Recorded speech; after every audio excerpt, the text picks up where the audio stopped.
Hello everyone and welcome back to the course. In this lesson we'll be learning more about camera angles and how they can be used to drastically improve how interesting your photos turn out.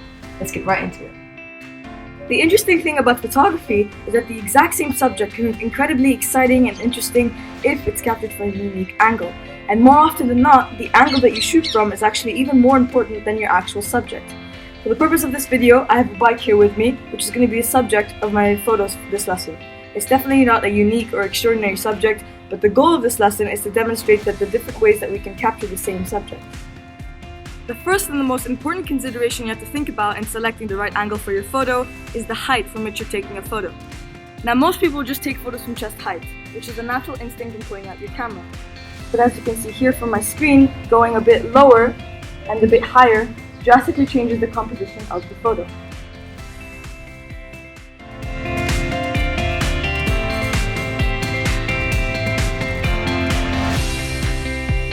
So the first thing we experimented with was the height from which we were taking the photo.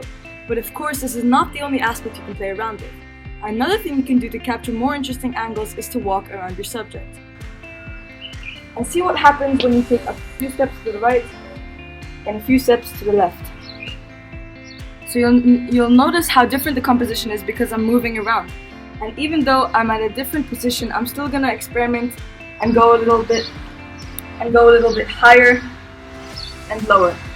And I'll keep moving around until I find the composition that I like. Now I like this particular angle a lot because it shows the bike kind of following the pavement, and it's as if the bike's going to take off in its own direction. And this kind of shot actually makes the bike interact with its background, so I'm going to go ahead and click the photo.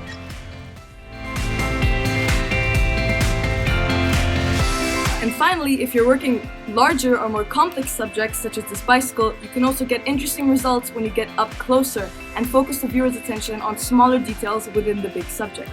So right now, I've gotten much closer to the seat of the bicycle. And that in of itself is actually an interesting subject. So I can set my focus and exposure on the seat of this bicycle, and I can move around to find the perfect background for the seat. And once I'm happy with the results, I can go ahead and click a photo. And now I can move around to find another subject to put up close. If I move around a little, I find this little headlight that I can also use.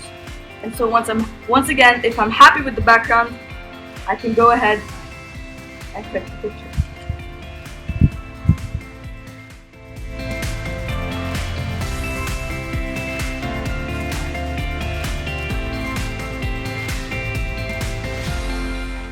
So here we saw that when you move up closer to the subject and actually find the little details of the bigger picture, you can actually get some really interesting shots.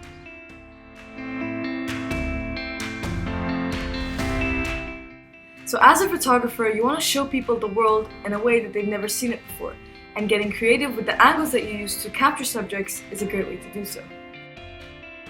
So that's it for this lesson. I hope you enjoyed learning more about how you can capture subjects from an interesting angle and from perspectives that are not normally used.